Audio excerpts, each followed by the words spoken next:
안녕하세요. DJ 선아입니다. 오늘의 사연 시작해 보겠습니다. 안녕하세요. 저는 40대 중반 이진아라고 해요. 제가 지금 나이도 어중간한 중반인데요. 저는 정말이지 너무나 평범하게 살아온 사람입니다. 그야말로 평범한 사람이죠. 특별한 재능이 있지도 않았고 눈에 띄는 개성을 가졌던 것도 아니었어요. 일남 일녀 중 장녀로 태어나 무난한 유년기를 보냈고 성적도 늘 중간 정도였어요. 특별히 문제를 일으킨 적도 반대로 주목받은 적도 없었죠. 학창시절 친구들과 함께 웃고 떠들며 나름대로 잘 보냈지만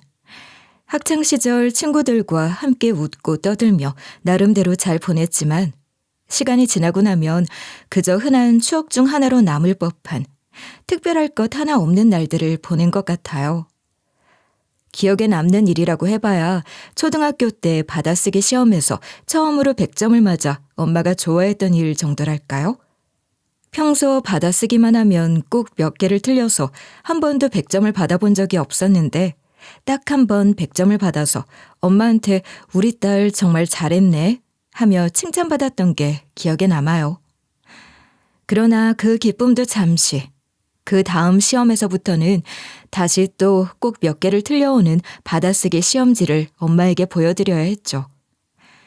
전 그냥 그런 아이였던 것 같아요. 크게 실망을 주지도 감탄을 자아내지도 않는 평범한 아이 말이에요. 학교에는 언제나 반에서 눈에 띄는 아이들이 있잖아요.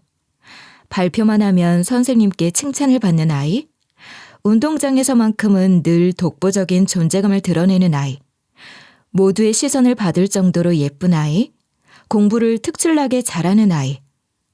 저는 그들 중 어디에도 끼지 않았어요. 성적도 중간, 운동신경도 평범, 외모도 평범. 그런대로 친구들과도 평온하게 지냈던 것 같아요. 제가 어떤 아이라고 누구 하나 바로 설명하기는 어려웠을 것 같지만 같은 반 친구들 사이에서 무리 없이 어울리는 그런 존재가 아니었나 생각해요. 대학에 진학한 것도 마찬가지였어요. 그리 유명하지도 않고 그렇다고 아주 듣도 보도 못한 것도 아닌 그런 학교에 들어갔고 학교 생활도 그저 무난했어요. 한두 번 미팅에 나가보기도 했고 학과 친구들과 소소하게 어울리며 지내긴 했지만 가슴앓이를 할 정도로 진한 연애를 해보지도 않았고 치열하게 무언가에 도전했던 경험도 없었어요. 회사 생활도 다르지 않았습니다. 입사 당시 저는 몇백 대 1의 경쟁을 뚫지도 않았고 연출을 이용하지도 않았고 그저 평범한 사기업의 평범한 부서에 배치되어 적당히 성실하고 무난하게 업무를 수행했어요. 일처리가 아주 빠르지는 않았지만 심각한 실수를 저지르지도 않았죠. 남들처럼 퇴근 후에는 드라마를 보거나 그렇게 시간을 보냈어요. 주로 집에서 시간을 보내는 일상이 이어졌던 것 같아요. 살면서 가슴이 요동칠 만큼 큰 기쁨도 세상을 원망할 만큼의 거대한 슬픔도 겪어본 적이 없거든요. 주변에서도 절 진짜 평탄하게 사는 인생이라고 했는데 저는 그 말을 부정할 수가 없었죠. 이렇게 쓰고 보니 어찌 보면 좀 심심한 삶을 살았던 것 같기도 하네요. 연애 비슷한 걸 몇 번 해보기는 했지만 연애가 저랑 맞지 않는다는 생각만 계속 하게 됐던 것 같아요. 언제나 뭔가 어색했어요. 사람을 좋아하는 감정은 분명히 있었고 연애를 시작할 때는 설렘 비슷한 것도 있었던 것 같은데 막상 시간이 지나면 늘 피곤했던 것 같거든요. 마치 저와 맞지 않는 옷을 입은 듯한 느낌. 편안함보다는 어색함이 컸고 두근거림보다는 의무감이 앞섰던 것 같아요. 연애를 하면서 전 데이트를 특별한 이벤트라 생각해 본 적이 없었어요. 그저 만나서 같이 밥 먹고 영화 보고 이야기하면 되는 거 아닌가? 그랬던 거죠. 근데 상대방은 늘 뭔가 새로운 걸 원했던 것 같아요. 기념일을 챙기고 서프라이즈를 준비하고 하루 종일 연락을 주고받는 것이 연애인가요? 전 그게 점점 부담스럽더라고요. 한 번은 제가 연애를 하고 있던 어느 휴일에 너무 피곤해서 하루 종일 잠만 자느라 휴대폰 확인을 못했던 적이 있었는데 일어나 보니 문자와 부재중 전화가 난리가 난 거예요. 아니, 무슨 전화를 이렇게 많이 했어? 무슨 일 있어? 그걸 말이라고 해? 하루 종일 연락도 안 되고 너야말로 대체 뭘 한 거야? 나? 그냥 너무 피곤해서 하루 종일 잤어. 자다가 이제 일어난 거야. 그게 지금 말이 된다고 생각하니? 그럴 거면 미리 말을 하던가. 아니, 나도 이렇게 오래 잘 줄은 몰랐지. 그냥 잠깐 누워있는다고 했던 게 이렇게 된 거야. 그리고 나 피곤하다는 말 계속 했었잖아. 넌 정말 너밖에 모르는구나. 너 연락 안 되는 동안 내가 어땠을지 그런 생각은 안 해? 입장 바꿔서 내가 그렇게 연락이 안 되면 넌 아무렇지도 않을 것 같아? 그야 무슨 바쁜 일이 있거나 사정이 있나 보다 하겠지. 연락할 때 되면 할 거라고 생각할 거야. 이렇게 미친 듯이 전화를 하고 문자를 남기지는 않을 것 같은데? 그래, 너 참 잘났다 아주. 그 순간 머리가 아찔했어요. 그저 피곤해서 잠 좀 잔 것 가지고 이렇게 피곤한 싸움을 해야 된다는 게 정말 싫더라고요. 결국 그런 식으로 몇 달씩 만나다가 금방 헤어지곤 했던 것 같아요. 늘 비슷한 패턴이 반복됐던 거죠. 어떤 사람은 지나치게 감정 기복이 심했고 또 어떤 사람은 제게 너무 의존적이었어요. 연애 초반에는 괜찮은데 조금만 지나면 금방 삐걱거리게 됐던 거예요. 그렇다고 제가 연애를 많이 한 건 아니고요. 앞서 말씀드린 것처럼 몇 번 그런 식으로 짧은 연애를 했던 건데 그게 늘 비슷하게 끝났어요. 언젠가 한 번은 친구랑 이야기를 하다가 이런 말을 들었는데요. 넌 연애보다 혼자가 더 편한 스타일 같아. 그렇지 않아? 그런가? 몰라. 그런 걸 깊이 생각해 본 적도 없어. 이것 봐.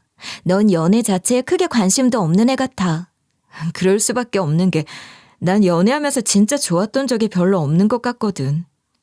좋은 걸 모르니까 별로 생각도 안 나고 아쉽지도 않은 거? 그런 거 같아. 그러니까 네가 연애랑 안 맞는다고 하는 거야. 그때 처음으로 그런 생각을 진지하게 해본 것 같아요. 연애가 아니라 남자가 저랑 안 맞는 것인가 싶기도 하고 그렇더라고요. 비혼을 선언한 것은 아니지만 그냥 그때부터 저 혼자 막연하게 나는 그냥 이렇게 쭉 혼자 살 것 같다고 그렇게 생각했던 것 같아요. 누구보다 평범하게 살았던 저였으니 결혼도 남들 할 때 할 줄 알았는데 그것만큼은 평범하게 안 될 것 같다고 생각했던 거죠. 근데 요즘 결혼 안 하고 못 사는 사람이 워낙 많으니 뭐. 이것도 평범하게 가는 거라고 해야 할까요? 근데 요즘 안 하고 못 하는 사람이 워낙 많으니 뭐. 이것도 평범하게 가는 거라고 해야 할까요? 전 여행도 별로 안 다녔어요. 요즘 다들 여름 휴가도 다 해외로 가고 제 친구들 중에도 여행하려고 회사 다니는 것 같은 애들도 여럿 있는데 저는 여행도 잘 안 갔으니 제가 생각해도 진짜 심심하게 살았네요. 저만의 소확행은 화분 가꾸기? 뭐 그것도 대단하게 하는 건 아니고 어차피 부모님과 함께 사는 집이니 제 맘대로 할 수도 없는 거죠 뭐. 30 훌쩍 넘어서부터는 작은 제 공간을 만들어서 독립하고 싶다는 생각밖에 없었던 것 같아요. 그때부터 취미가 하나 더 생겼어요. 바로 인터넷으로 부동산 매물 구경하는 거랍니다. 동네 가리지 않고 제가 감당할 수 있는 예산 한도에 있는 집들을 구경하다가 너무 마음에 드는 집을 발견했지 뭐예요. 아담한 단독주택인데 저는 투자 이런 것도 필요 없고 평생 살아도 되니까 팔 때 어쩌나 그런 걱정도 안 했어요. 부모님은 말리셨지만 상관 안 했고 결국 마흔 코앞에서 제 집을 사게 됐답니다. 이만하면 저 평범해도 참 열심히 살지 않았나요? 집을 장만하고 처음에는 정말 너무 뿌듯하고 좋았어요. 보는 사람마다 묻지도 않았는데 저만의 보금자리를 자랑하고 싶어서 안달난 사람처럼 자랑을 하고 다니기도 했던 것 같아요. 근데 그것도 잠깐 그러다 말더라고요. 결정적으로 40 생일을 맞으니 뭔가 허무하다는 느낌이 강하게 왔어요. 생일을 맞는 아침에 침대에 누워 천장을 바라보고 있는데 그 전날 밤까지만 해도 이제 40이구나 하는 감상이 잠깐 스쳤을 뿐이었거든요. 그런데 막상 40의 아침을 맞이하고 보니 생각보다 그게 셌던 것 같아요. 왜 그렇게 허무했던지 몰라요. 가진 게 없는 것도 아니잖아요. 내 집 마련이라는 수건도 잃었고, 결혼은 안 했지만 경제적으로도 나름 안정적이었어요. 대학 나와 직장 다니며 평범하게 사회생활을 해왔고, 마음 터놓을 친구도 있고, 그러니까 남들이 말하는 어른의 조건을 어느 정도는 다 갖춘 셈이라고 생각했어요. 그런데도 마음 한구석이 텅 비어 있었던 거죠. 이제 뭐 하지? 문득 그런 생각이 들었던 것 같아요. 목표가 눈앞에 있을 때는 바쁘게 살아왔지만 막상 이루고 나니 그 다음이 없었던 거예요. 회사를 다니며 꾸준히 저축했고 조금씩 계획을 세워 내 집 마련에 힘을 쏟았는데 이제는 더 이상 달려갈 목표가 떠오르지 않았어요. 다른 사람들은 집 사고 나면 결혼을 고민하고 결혼하면 아이 낳고 아이 키우면서 또 다른 삶의 목적을 찾는 걸까요? 하지만 저는 결혼도 출산도 전혀 계획에 없는 일이었으니 그 다음 단계가 보이지 않는 겁니다. 그럼 이제 나는 뭘 해야 하나? 친구들 SNS를 보면 다들 재밌게 사는 것 같기만 해요. 물론 그런 곳에 누가 자기 우울하고 힘든 걸 올리겠어요. 그런 것마저도 어느 정도는 꾸며진 것들을 올리겠죠. 그러니 다 좋은 모습만 보이는 것이겠지만 모두 너무 행복해 보이더라고요. 그렇게 보여주는 삶이 특별히 부럽지는 않았는데 그 안에 그들만의 서사가 있고 변화가 있다는 점이 부러웠던 것 같아요. 저만 정체되어 있는 것 같았죠. 그때 스쳤던 생각이 나도 여행이나 가볼까 하는 거였어요. 친구들 SNS에는 온통 여행 사진이 가득했으니 그것 때문이었는지도 모르겠지만 뭔가 변화가 필요하다는 생각에 큰맘 먹고 여행을 가기로 한 거예요. 그래봤자 길게 가지도 못하고 연차 끌어모아 2주라는 시간을 만들고 베트남 여행을 가기로 했어요. 사람 너무 많은 건 싫어서 찾다 보니 결국 남들 잘 안 가는 곳에서 오래 머물게 되더라고요. 그리고 그곳에서 제 인생 가장 드라마틱한 일이 벌어지게 됐습니다. 저는 사파라는 베트남 북부 산간 마을에서만 최소 일주일을 머물 생각이었어요. 한국인들도 덜어 가는 곳이긴 하지만 아주 인기가 많은 곳은 아니고 휴가철도 아니니 한국인을 거의 못 봤고 그게 좋았어요. 사파에 도착한 지 사흘째 되던 날, 한적한 로컬 식당에서 혼자 저녁을 먹고 있었죠. 소박한 가정식을 먹을 수 있는 관광객 거의 없는 그런 식당에서 여유로운 시간을 보내던 그때였어요. 문이 열리며 한 남자가 들어오는데 시선을 끌지 않을 수 없는 사람이었지 뭐예요. 긴 머리카락이 어깨까지 내려왔고 짙은 수염이 턱을 감싸고 있었고 팔뚝에는 커다란 문신이 새겨져 있었는데 여자 얼굴이더라고요. 옷차림도 평범하지 않았어요. 그 남자는 이국적인 분위기가 가득한 분위기 속에서도 유난히 이질적인 존재처럼 보였던 것 같아요. 처음엔 한국인이라고 생각도 못했어요. 그 사람의 외모, 그 사람이 풍기는 분위기, 태도, 어느 것 하나 평범한 한국 사람과는 거리가 멀었으니까요. 그는 자리에 앉자마자 주인에게 능숙한 베트남어로 무언가를 주문했고 저와 같은 방향을 바라보며 앉았어요. 시간이 흐른 후 자기 음식을 받은 그 남자가 그 순간 무심히 내뱉은 말에 저는 저도 모르게 눈이 번쩍 뜨이는 걸 느꼈어요. 와, 이거 진짜 맛있어 보이네. 이 집 찐이구나 정말. 어머, 한국 분이세요? 네, 저 한국 사람입니다. 이런 데서 한국 분을 만날 줄은 몰랐네요. 저도요. 근데 들어오실 땐 외국인인 줄 알았어요. 네, 뭐 다들 그러세요. 한국말을 하면 그지야 뒤돌아보곤 하시던데 오늘도 똑같은 일이 일어났네요. 반갑습니다. 저는 박재현이라고 합니다. 그 남자는 자연스럽게 악수를 청하며 자기 이름을 말하더군요. 그런 모습들도 너무 자연스럽고 근사해 보였어요. 저도 참 웃기죠. 한국 사람 많은 곳 싫다고 실컷 말하더니 한국말 들린다고 냉큼 한국 사람이냐고 물어보고 말이에요.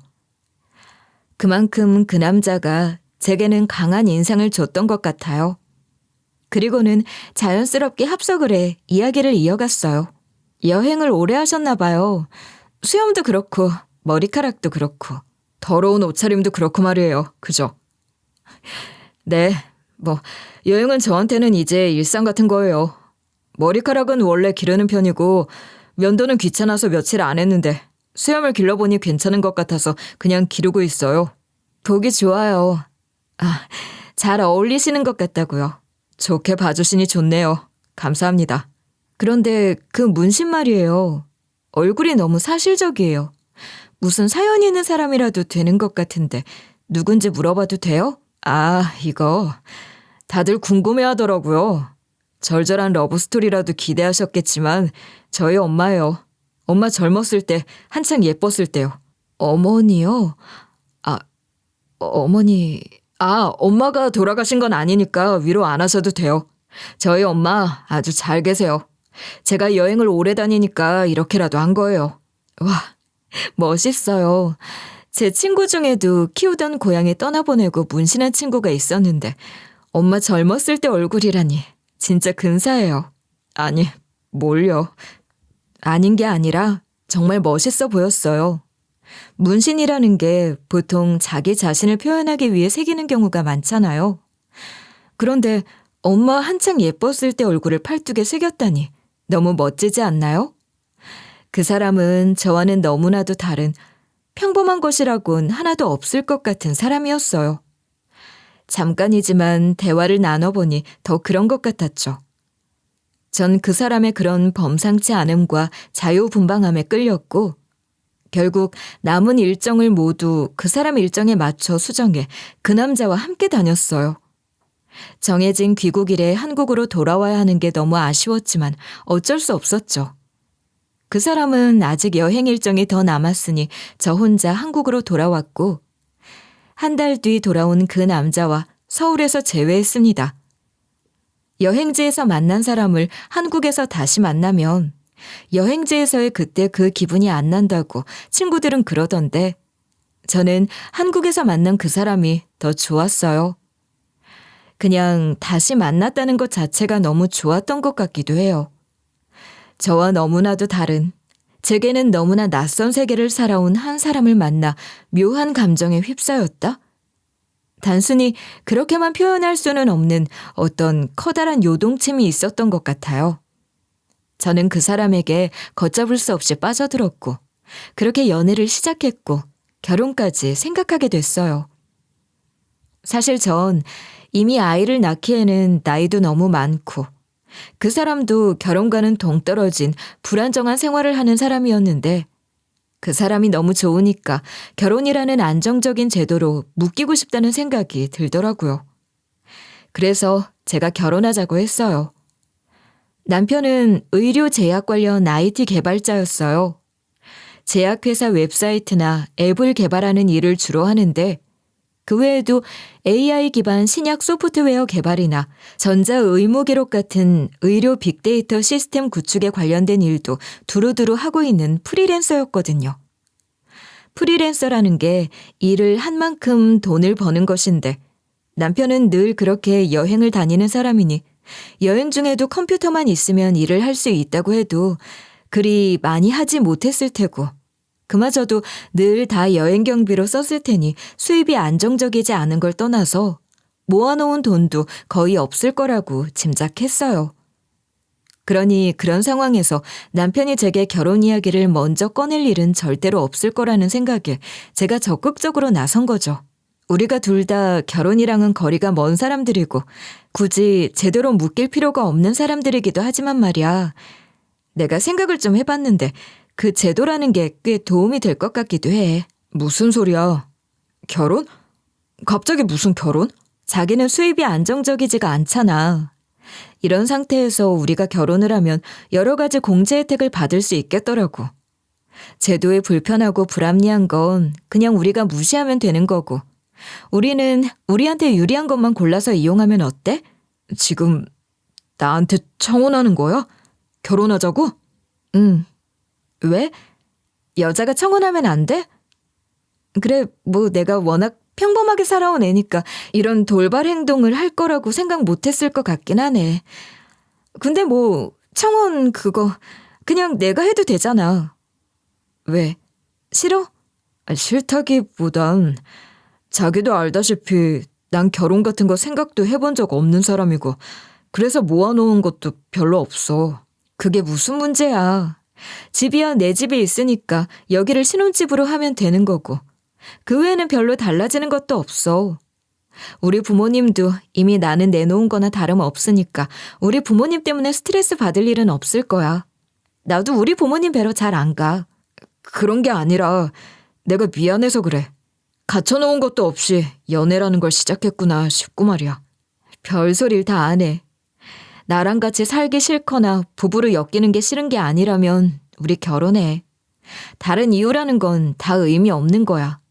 그렇게 해서 결혼을 하게 된 거예요.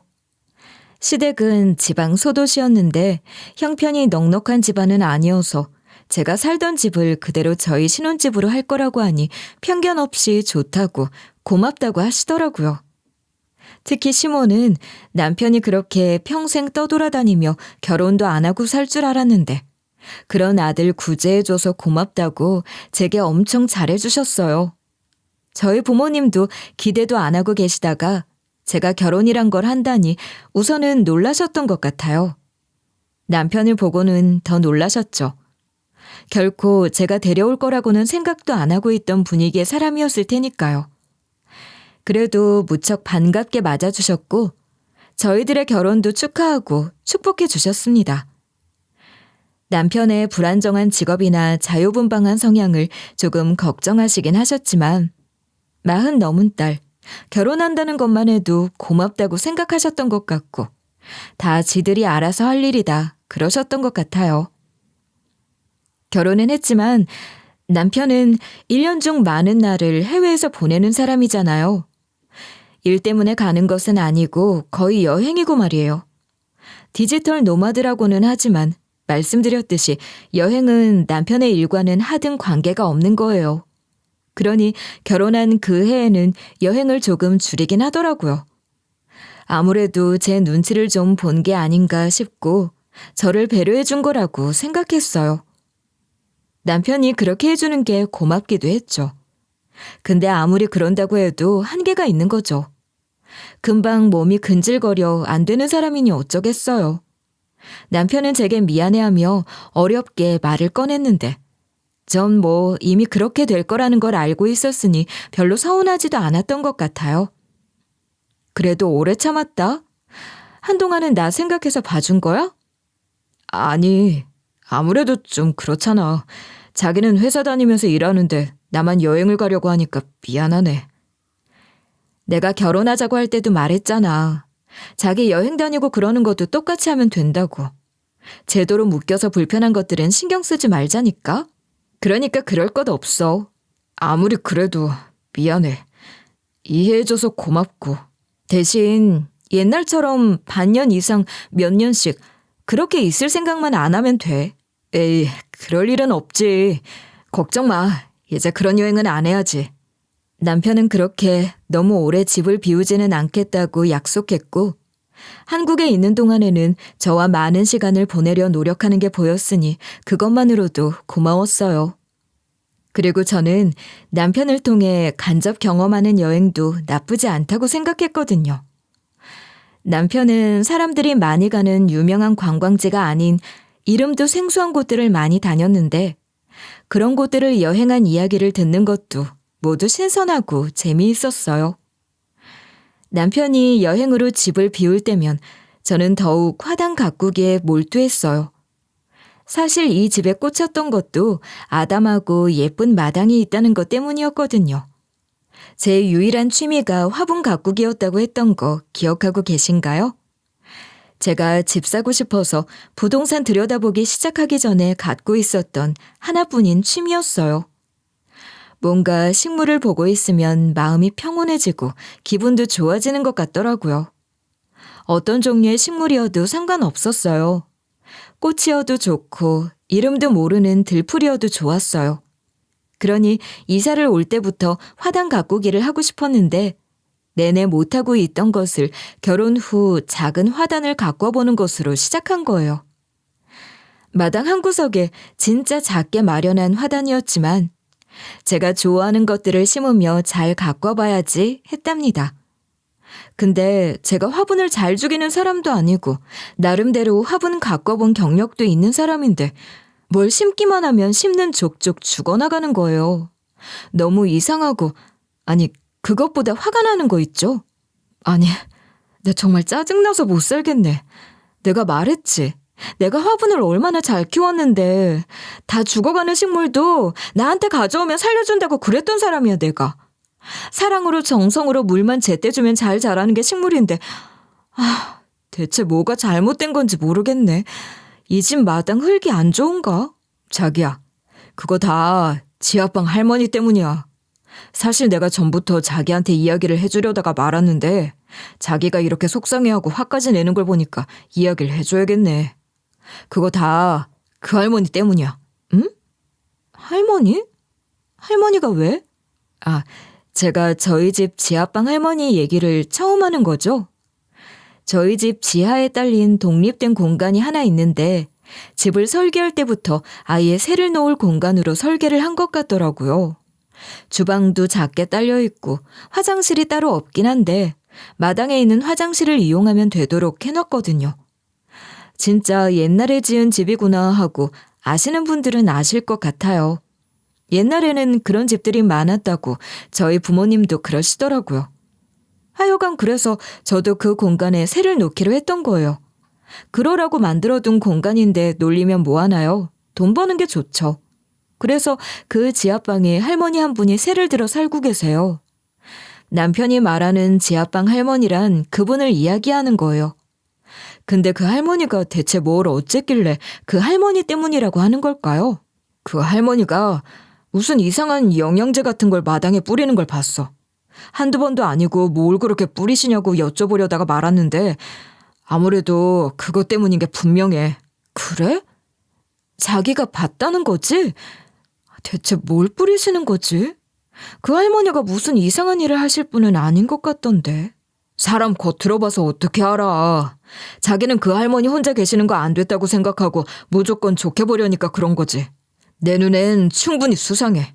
그런가? 암튼 알겠어. 뭘 뿌리시는 거지? 뭔가 좋은 건 줄 알고 뿌리시는데 잘못 알고 계시는 게 아닐까? 몰라. 그런 것까진 모르겠지만 땅에 뭘 뿌린 건 확실하니까 그 영향이 있었던 걸 거야. 남편은 그냥 별 얘기 하지 말고 있다가 계약 기간 끝나면 그냥 나가시라고 하는 게 낫지 않겠냐 그러던데 저는 아무리 그래도 너무 궁금해서 대체 뭘 뿌리시는 건지 여쭤봐야 되겠더라고요. 근데 할머니는 펄쩍 뛰시는 거예요. 생사람 잡지 말라고 아주 엄청나게 격한 반응을 보이셔서 저도 깜짝 놀랐지 뭐예요. 혹시라도 그런 문제로 남편 말처럼 저희 집에 새 들어 사는 걸 더 이상 못하게 될까봐 걱정이 되셔서 그러신 것 같긴 하던데 그렇다고 해도 반응이 좀 과하긴 했어요. 오히려 남편을 너무 몰아세우기까지 하시니 저로서는 좀 그렇더라고요. 남편이 보지도 않은 걸 봤다고 괜한 말을 했을 이유가 하나도 없으니 분명 뭔가를 뿌리긴 뿌리셨을 텐데 제가 화를 내면서 여쭤본 것도 아니고 그저 지나가는 말처럼 웃으면서 여쭤본 거거든요. 혹시라도 그런 일이 있으셨으면 편하게 말씀해 주시길 바라는 마음에서 말이에요. 그런데 너무 과잉 반응을 하시니 오히려 더 수상하기도 하더라고요.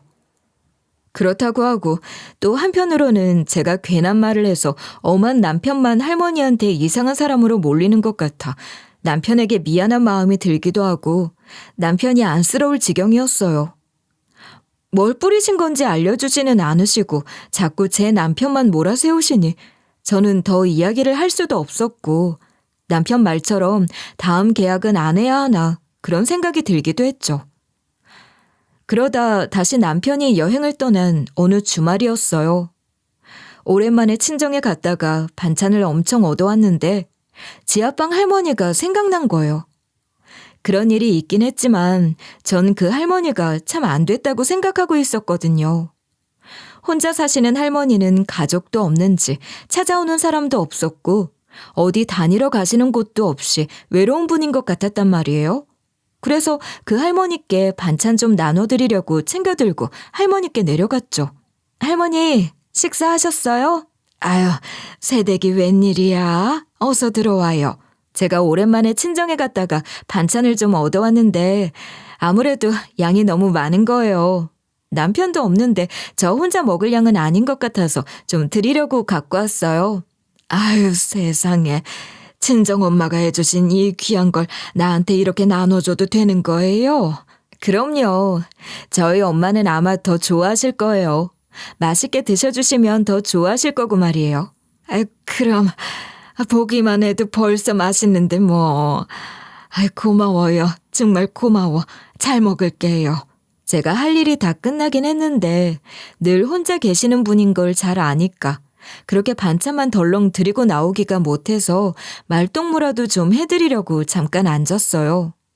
그랬더니 할머니도 그게 좋으셨는지 이런저런 이야기를 많이 해주시더라고요. 그러다가 지난번에 남편이 할머니가 마당에 뭘 뿌린다고 해서 좀 문제가 됐던 그 일 이야기를 꺼내시는 거예요. 아, 그 얘기는 더 안 하고 싶었는데 결국 그 얘기가 나온 거죠. 그 전에 일어났어야 하나 싶은 생각까지 했지만 뭐 이미 시작된 이야기를 막을 수는 없었어요. 새댁은 사람이 이렇게 투명하고 참 괜찮은 사람 같은데 어떻게 그런 신랑을 만났어요 그래? 아니 세상에 생사람을 그렇게 잡는 것도 유분수지 사람을 그렇게 잡아? 아 그게 무슨 오해가 좀 있었던 모양이에요. 그러니까 할머니도 그만 잊어버리세요. 전 벌써 다 잊은 거려? 내가 그러려니 하다가도 문득문득 그 생각이 난다니까. 억울해서 참을 수가 있어야죠, 원. 내가 정말 새댁 봐서 참은 거예요. 할머니가 그 얘기를 시작하시는 바람에 저는 그 자리가 너무 불편해졌고 이제 그만 일어날 때가 됐다 싶어서 일어나려고 했어요. 제가 그러려고 하니 할머니가 갑자기 제 손을 덥석 잡으시더니 무슨 할 말이 있으신 건지 잠깐만 다시 앉아보라고 하시더라고요. 살짝 한숨이 나올 뻔도 했는데 거절할 수가 없어서 일단 다시 앉긴 앉았죠. 할머니, 무슨 하실 말씀이라도 있으세요? 그게... 아휴, 내가 정말 이 얘기를 할까 말까 계속 망설였는데 오늘 이렇게 앉아서 이야기를 해보니 꼭 내 딸 같다는 생각이 들어서 이야기를 하는 거예요. 무슨 얘기길래 이렇게 어렵게 말을 꺼내시는 거예요? 전 괜찮으니까 편하게 말씀하세요. 그러니까 그게 말이에요. 그게 새댁 남편 그 사람 조심해요. 위험한 사람이야. 또 무슨 말씀이시라고. 제 남편 외모가 좀 그렇죠. 막 문신 같은 것도 있고 말이에요. 그래도 알고 보면 좋은 사람이에요. 이번에 저희 남편 돌아오면 같이 식사라도 한번 해요. 그런 게 아니야. 지금 그렇게 태평한 소리를 할 때가 아니라고. 새댁이 이렇게 아무것도 모르고 있으니. 네? 그게 무슨 말씀이세요? 제가 뭘 모른다는 거예요.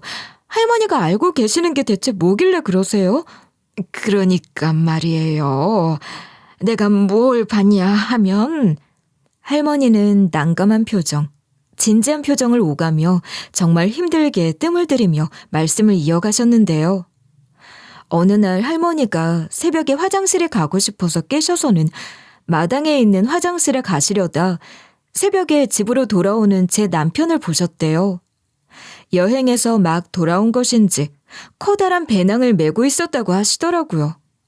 너무 늦은 새벽이라 할머니가 아는 척을 하면 남편이 오히려 놀랄 것 같아 숨죽이고 있었는데 갑자기 남편이 가방은 물론이고 옷까지 주섬주섬 벗더라는 게 아니겠어요? 이야기를 듣는 저도 너무 놀랐지만 당시 할머니도 정말 너무 놀라셨다고 해요.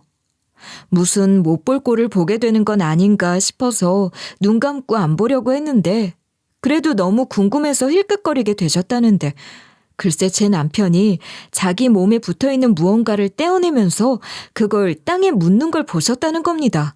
네? 몸에서 뭘 떼어내요? 대체 그게 무슨 말씀이세요? 그게 대체 뭔데요? 아휴, 그걸 어떻게...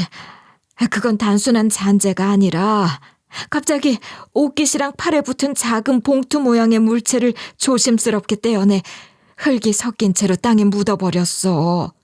난 너무 무서운 말이라 입 밖으로 꺼내지도 못하겠어요. 여기 내가 적어줄 테니까 봐요. 그러면서 종이 쪽지에 뭐라고 쓰시더니 그걸 제게 보여주시더라고요. 할머니가 쪽지에 적어주신 단어는 아주 위험한 불법적인 물건, 그러니까 그 유리병에 든 물체에서 향기와 질감이 특유의 화학적인 냄새가 은은하게 풍겨나왔다고 했습니다. 쪽지를 보고 너무 놀랐죠. 제 남편이 대체 뭐를 하고 다니는지요. 설마 내가 생각했던 것보다 더 안 좋은 일을 하는 사람인가? 아니, 그런 사람일지도 모른다니. 경악할 진실에 입을 틀어막을 수밖에 없었습니다. 할머니의 말을 듣고 제정신이 아니었던 저는 온 마당을 뒤졌으나 아무것도 찾지 못했어요. 결국 남편의 귀국을 기다려 몰래 지켜볼 계획을 세우게 됐죠. 그러고 보니 남편이 늘 한밤에 한국에 도착해 집에 새벽에 들어왔던 게 수상하긴 한 거예요. 처음엔 제가 공항에 데리러 가겠다고 한 적도 있었는데 절대 그러지 말라고 하더라고요. 혼자 여행 다녀오는 것도 미안한데 그러면 정말 너무 미안하고 불편하다고 기다리지도 말고 일찍 자고 있으라고 했어요. 사실 제가 잠자는 걸 아주 중요하게 생각하는 사람이고 또 일찍 자고 일찍 일어나는 사람이기도 해서 이젠 남편이 오는 날에도 저는 그냥 일찍 자곤 했거든요. 그러나 그날만큼은 커피를 몇 잔이나 마시고 눈 부릅뜨고 새벽이 오기를 기다렸어요. 남편이 대문을 조심스럽게 열고 들어오는 소리가 들렸고 창문으로 지켜보니 예상대로 마당에 가방을 내려놓는 게 보이는 거예요. 집 앞마당에 서 있는 남편의 뒷모습이 어둠 속에서 어른거리듯이 비쳐 보였어요. 그리고 할머니 말씀처럼 옷을 벗기 시작했어요. 저는 더 이상 참지 못하고 마당에 불을 환하게 켜고 남편을 향해 돌진했어요. 대체 몸에다 뭘 붙이고 들어와서 떼어내고 있는 건지 제 눈으로 확인을 하려고 했던 거예요. 지금 대체 뭐 하는 거야? 이건 다 뭐야? 아, 자기 아직 안 잤어? 혹시 나 때문에 깬 거야? 아, 미안해. 내가 조용히 짐 정리 좀 하고 들어갈 테니까 걱정 말고 들어가서 다시 자. 잠 안 와. 등 뒤로 숨긴 건 뭐야? 이리 내놔봐. 내가 좀 봐야겠어. 그러면서 저는 남편이 숨기고 있던 걸 얼른 하나 낚아챘어요. 그랬더니 남편의 목소리가 현저히 낮아지더라고요. 그 순간 남편의 표정이 얼마나 낯설었는지 몰라요. 그 낮아진 목소리로 저한테 그러는 거죠. 내놔. 이 사람이 제가 알던 그 사람이 맞나 싶은 생각이 들었어요. 남편의 몸에 덕지덕지 붙어있던 그 해괴한 물건도 그랬지만 저를 바라보는 눈빛, 말투, 목소리까지 모든 것이 다 낯설었죠. 순간적으로 숨이 막히는 것 같고 머릿속이 하얘졌어요. 이거 뭐야? 이거 다 불법적인 그런 거 아니야? 대답해. 이게 뭐냐고. 넌 알 거 없어. 알 필요 없다고. 이걸 우리 집, 아니 내 집 마당에 묻고 있으면서 나한테 알 필요가 없다는 거야? 어디서 이런 걸 가져오는 거야? 그러니까 지금껏 줄곧 이딴 짓을 하려고 그렇게 밖으로 싸돌았던 거야? 제가 몰랐던 남편, 제가 알던 여행을 좋아하는 자유로운 영혼의 남편은 가짜였어요. 남편이 들여온 불법 가짜 의약품처럼 말이에요. 남편은 IT 개발자로서 해외 거래처와의 긴밀한 연락망 속에서 그런 유통 가능성을 포착하게 되었고 그 과정에서 자신의 기술력을 이용해 거래의 흐름을 관리했다가 그런 불법 가짜 의약품을 동남아에서 밀수해서 판매하는 사람이었던 겁니다. 여행이고 뭐고 다 이 짓을 하기 위한 것들이었던 거죠. 온몸이 떨렸어요. 남편이 손을 뻗어 제 어깨를 붙잡으려 하길래 본능적으로 밀쳐냈죠. 남편의 입술은 굳게 다물어져 있었고 그것은 제가 짐작하고 있는 그 모든 것들이 사실이라는 걸 대답하는 것과 다르지 않았습니다. 저는 그 사람을 더 이상 믿을 수 없었어요. 그 순간 제가 할 수 있는 선택은 단 하나뿐이었죠. 저는 조용히 휴대폰을 꺼내 들었고 손끝이 떨렸지만 주저하지 않고 번호를 누르려고 했어요. 남편이 절 저지하는 바람에 휴대폰이 바닥에 떨어지고 그 순간 멀리서 사이렌 소리가 들려왔어요. 남편은 그 소리를 듣는 순간 멈칫하더니 재빨리 몸을 틀어 도망가려고 하는 것 같더라고요. 남편의 움직임을 눈치챈 저는 남편의 다리를 걸어 넘어뜨렸고 그걸 보고 있던 할머니까지 달려와 합세한 덕분에 남편을 도망가지 못하게 붙잡아둘 수 있었어요. 경찰에 신고를 한 것도 할머니셨죠. 남편은 당황한 기색이 역력했고 제게 무슨 말을 꺼내지도 못하고 어버버거리고 있었어요. 경찰들은 그렇게 현장에서 남편을 검거했습니다. 남편에게 적용되는 죄목은 한두 가지가 아니었어요. 우선 약사법 위반, 무허가 의약품을 수입해 유통까지 시켰으니 당연히 여기에 해당하고요. 밀수를 한 것이니 관세법 위반, 가짜 의약품을 판매한 것이니 사기 및 특정 경제범죄 가중처벌도 적용이 된다고 해요. 또 부정의약품 유통은 따로 보건범죄단속법 위반으로 또 한 번 더 처벌이 된다는데 여기에 제주에까지 가담을 한 경우에는 그 처벌이 훨씬 강력해진다고 했어요. 남편이 하는 일도 제약 쪽과 관련이 있으니 경찰에서는 그쪽으로 가능성을 열어두고 수사를 진행 중이라고 했습니다. 인터폴 같은 국제범죄 수사기관과 협조하여 공조수사가 진행될 거라고 하더라고요. 그야말로 보통 일이 아닌 겁니다. 사태가 이 지경이 되니 시부모들도 그 사실을 알고 너무 놀라 서울로 올라오셨어요. 세상 좋은 사람들인 줄 알았던 시부모가 얼마나 어이없는 사람들로 돌변했는지 아세요? 세상에, 그 똑똑한 내 아들을 범죄자로 만들었다 이거야? 그것도 마누라인 네가? 아니, 어머님, 제가 그 사람을 범죄자로 만들었다뇨. 그게 아니라 그 사람이 저지른 짓을 그러니까 네가 신고를 했다는 거 아니야? 기가 막혔어. 그 좋은 대학 나오고 똑똑한 내 아들을 신고를 해? 마누라가 돼서 남편 감싸는 게 도리 아니야? 이게 그런 거랑 대체 무슨 상관이라고 그러세요? 저더러 지금 범죄자 두둔하고 막아주지 않았다고 뭐라고 하시는 거예요? 그럴 순 없죠. 범죄자라니 어디서 그런 말을. 다 늙은 노처녀 구제하는 셈치고 데리고 사라졌더니 이렇게 뒤통수를 쳐? 이것 보세요. 지금 뒤통수 맞은 건 이 새댁이죠. 그 나이 먹도록 가진 것 한 푼 없는 걸 데리고 살아준 것도 새댁이고 말입니다. 정신 차리세요. 여기서 이럴 시간 있으면 아들 옥바라지 할 준비나 하시는 게 낫지 않겠어요? 시모가 하도 어이없는 소리를 하니 듣다 안 되겠던지 할머니가 저 대신 시모를 상대로 시원하게 사이다를 날려줘서 얼마나 후련했는지 몰라요. 남편이 한 행위는 여러 가지 법에 저촉되는 중대한 범죄 행위였고 앞으로 조사가 진행되는 것에 따라 그 피해 금액이 크고 다수의 피해자가 발생한다면 최소 5년 이상 징역형을 받을지도 모른다고 합니다. 거기다 남편이 불법적으로 유통시킨 그 가짜 약으로 사망했거나 심각한 부작용을 겪는 사례가 발견될 경우 무기징역을 받을 가능성도 있는 심각한 범죄라고도 해요. 추징금과 벌금도 별도로 부과될 거고 말이에요. 남편의 실체를 제 눈으로 확인을 했지만 처음에는 그걸 다 보고도 믿을 수가 없었던 것 같아요. 아니, 믿고 싶지 않았던 거였겠죠.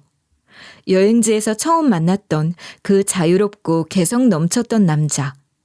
세상의 규칙 따위 가볍게 뛰어넘을 것 같던, 동시에 한없이 따뜻하고 저를 존중할 줄도 알던 사람. 그런 사람이 불법 가짜 의약품을 밀수하고 유통했다는 사실을 어떻게 받아들여야 했을까요? 설마 그럴 리가 없다 하는 마음으로 제 눈으로 확인을 하려고 했지만 사실이 아니기를 확인하고 싶은 마음이었던 것 같아요.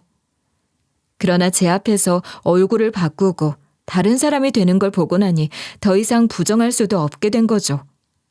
남편은 이미 제가 알던 사람이 아니었고 제가 알던 그런 사람은 세상에 없는 사람이었던 것 같아요. 아무리 그래도 사랑했던 사람을 법에 넘긴다는 게 저도 힘들었어요. 말씀드렸다시피 제가 직접 남편을 신고하려고 휴대폰을 꺼냈을 때 손끝이 떨리는 게 그대로 느껴졌어요. 그렇지만 주저하지는 않았으니 제 몸은 아무래도 이성의 명령을 조금 더 잘 듣는 모양입니다. 마음이 좋지 않긴 했지만 그렇다고 남편이 저지른 짓을 어쩌다 단 한 번 실수를 한 거라고 잘못된 길로 들어선 거라고 치부할 수는 없었어요. 어떻게 생각하면 처음부터 저의 그런 순진한 믿음 때문에 여기까지 오게 된 걸지도 모르죠. 저는 남편이라는 사람을 믿었고 믿기로 한 것인지 범죄를 묵인하겠다고 서약한 적은 없잖아요. 남편이 불법적인 일을 한다는 걸 알면서도 모른 척하는 순간 저 역시 공범이 되는 겁니다. 남편이 유통한 가짜 약이 병든 사람들의 희망을 짓밟았을 수도 있다는 사실을 떠올리면 몸서리가 쳐져요. 경찰에서 조사를 하고 있는 것처럼 끔찍한 피해를 입은 사람들이 계속 나타날지도 몰라요. 남편 때문에 피해를 입은 사람들은 저처럼 그저 평범하게 살아가던 사람들이었을 겁니다. 그런 사람들에게 남편은 그저 범죄자일 뿐이고 저는 범죄자의 아내가 되는 거겠죠. 생각이 거기까지 미치니 등줄기가 서늘해지는 것 같았어요. 네, 맞아요. 한때는 제가 사랑했던 남자였죠. 남편과의 좋았던 추억도 많으니 그런 것들이 머릿속을 스쳐나가기도 했어요. 처음 만났던 날 사파의 한적한 로컬 식당에서 나누었던 대화들부터 세세한 기억들이 다 살아나는 것 같았습니다. 그러다 그런 생각도 들었어요. 어쩌면 저는 처음부터 남편의 자유로움에 끌린 게 아니라 남편이 가진 위험한 매력에 빠졌던 것인지도 몰라요. 자유로움은 무책임함이 되었고 틀에 얽매이지 않는 사고방식은 윤리를 저버리는 행동이 되었어요. 그런 사람을 사랑했던 저 자신이 한심하게 느껴졌고 그 때문에 눈물이 났어요. 슬퍼서 우는 게 아니라 후회와 자괴감 그리고 분노 때문이었습니다. 저는 서랍에서 잘 끼지도 않고 아껴뒀던 결혼 반지를 꺼냈어요. 그 반지를 한동안 바라봤죠. 그토록 반짝이던 것이 이제는 철로 된 수갑처럼 느껴지기만 하더라고요. 저는 그걸 조용히 올려놓고 그 순간 마음속으로 남편과의 결혼 생활이 끝났음을 인정했습니다. 남편을 처벌하는 것은 경찰들이 잘 해줄 것이고 저는 제가 할 일을 해야겠죠. 제가 할 일이라는 건 너무나도 명확하게 이혼이었어요. 남편이 그런 짓을 하고 있었다는 것을 알게 되니 불법이고 뭐고 다 떠나서 그냥 제정신 아닌 인간이라는 생각밖에 안 들었던 것 같아요. 정말 솔직히 말하면 남편이 여행에서 돌아오길 기다리며 옥바라지 않은 저 자신을 상상하기까지 했을 정도로 말이에요. 그러나 진실을 알고 나니 그냥 미친 인간이라는 생각에 남편에 대한 모든 감정이 무너졌어요. 더 이상 망설일 것 없이 저는 남편과의 이혼을 결심했습니다. 남편이 마지막으로 앉아있던 소파를 바라봤지만 이제 그 자리는 더 이상 남편의 자리가 아닌 남편의 자리가 남아있다는 것마저 끔찍한 자리가 됐을 뿐이었어요. 이혼이라니, 자기야, 나 용서해줘. 다신 안 그럴게. 손 딱 씻고 다시는 그런 짓 안 할 테니까 이혼만은 하지 말아줘. 그럴 것 없어. 난 지금 나한테 사정하고 비는 네 모습 봐도 아무 생각도 안 들어. 이미 감정을 소모할 만큼 소모했고 아무것도 남아있지 않아. 그러지 말고 제발 한 번만 기회를 줘. 내가 정말 미쳤었나 봐.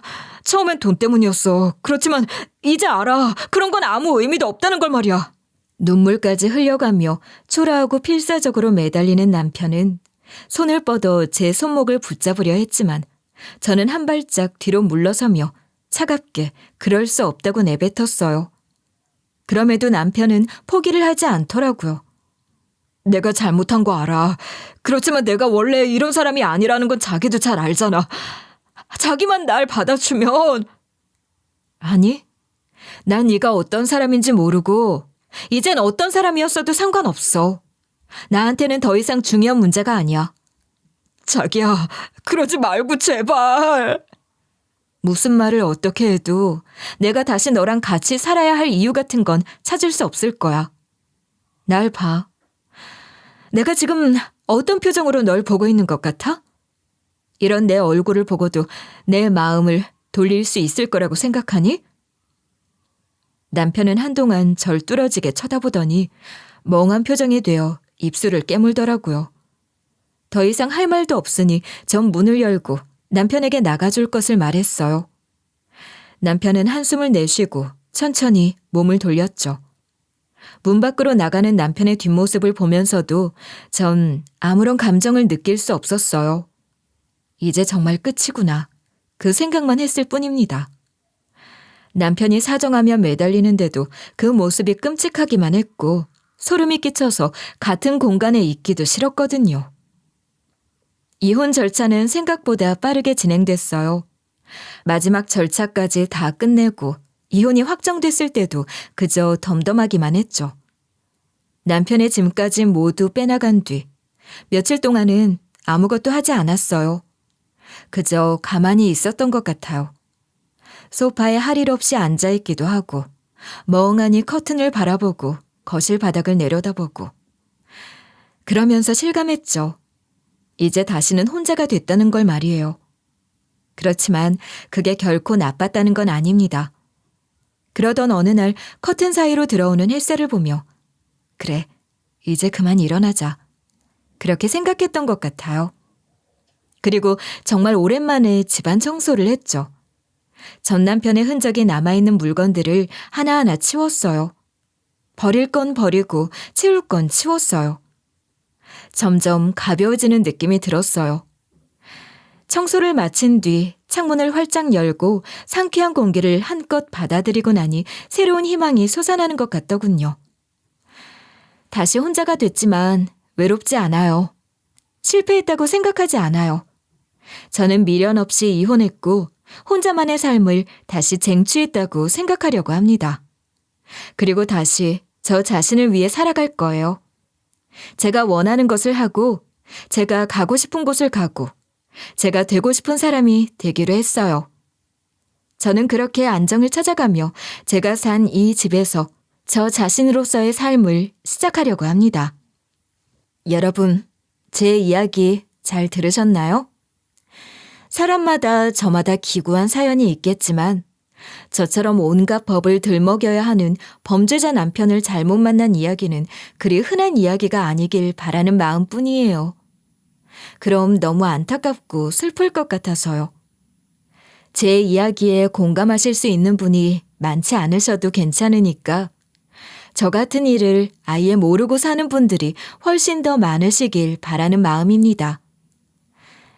이거 뭐 좋은 거라고 다 같이 공감하고 그러고 싶겠어요. 제가 겪은 일들을 이렇게 여러분들과 나눴으니 여러분은 그저 뭐 저런 미친놈이 다 있나, 세상에 정말 별놈 다 있구나 하고 들어주시는 것으로 족하시길 바랄게요. 제 이야기를 이렇게 끝까지 들어주신 고마운 분들께 그런 일들이 일어나지 않기를 또한 바라며 제가 하려던 모든 이야기를 여기서 맺으려고 해요. 여러분, 절대 사람 함부로 믿으시면 안 돼요. 특히 저처럼 한순간에 혹해서 빠져버리는 경우는 늘 조심하세요. 보이는 게 전부가 아닐 수 있고 내 눈에 제일 멋있게 보이는 게 실은 가장 치명적인 단점일 수 있다는 것도 잊지 마세요. 여러분들은 부디 저 같은 일 겪지 않고 행복하시기만을 바라며 제 이야기를 마치겠습니다. 정말 감사합니다.